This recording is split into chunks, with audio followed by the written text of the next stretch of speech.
A Canberra couple spent the night in lockdown in a Las Vegas hotel as the most deadly shooting in modern U.S. history unfolded on the streets just below. At least 59 people were shot dead and more than 500 injured on Monday when a gunman opened fire on a crowd of 22,000 people attending a country music festival. Laura Vojinovic and Rory Walker were staying at the Luxor Hotel just across the road, and connected to the Mandalay Bay resort from which shooter Stephen Paddock, 64, was firing into the crowd. When the sun rose on Tuesday morning, the pair had a clear view of the broken windows of his suite on the 39th floor.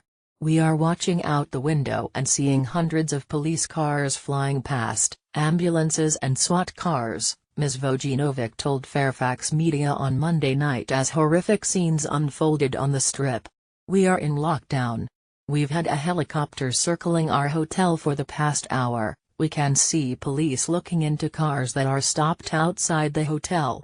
Paddock used a hammer to smash out the windows of his hotel suite and took aim at the crowd at 10:08 p.m.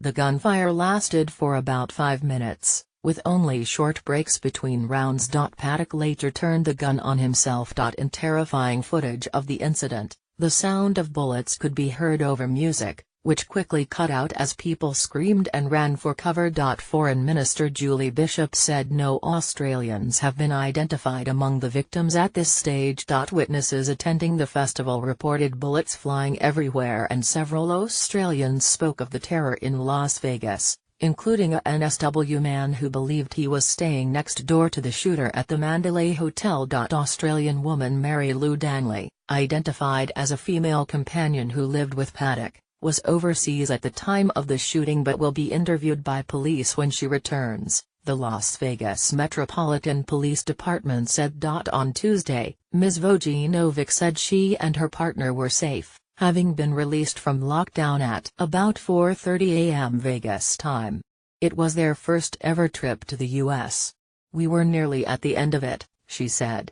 "We got an Uber back to our hotel about 9:20 p.m. and we were telling him how safe we felt in Las Vegas compared to everywhere else. The pair were asleep when shots rang out below. We opened our curtains and just saw police cars and sirens everywhere," Ms. Vojinovic said. Tracing down to the lobby, she said they heard police directing people inside their hotel. Not long before, at about 2 a.m., Ms. Vojinovic said she saw ambulance crews picked up several injured people from the hotel lobby. Several other Australians in Las Vegas during the shooting have shared their stories from the Strip. NSW man and concert producer Brian Hodge said he believed he was staying in the hotel room next door to the shooter at the time. Late Tuesday afternoon, Ms. Vojinovic said the hotel's entrance was still blocked off. "Today, it's just quiet everywhere," she said. Due to leave Las Vegas on Wednesday at the end of a 2-month trip through the U.S., the couple expressed their sadness for the victims and their families. "We were so close and it just really hit home how close these things can happen here," Ms. Vojinovic said.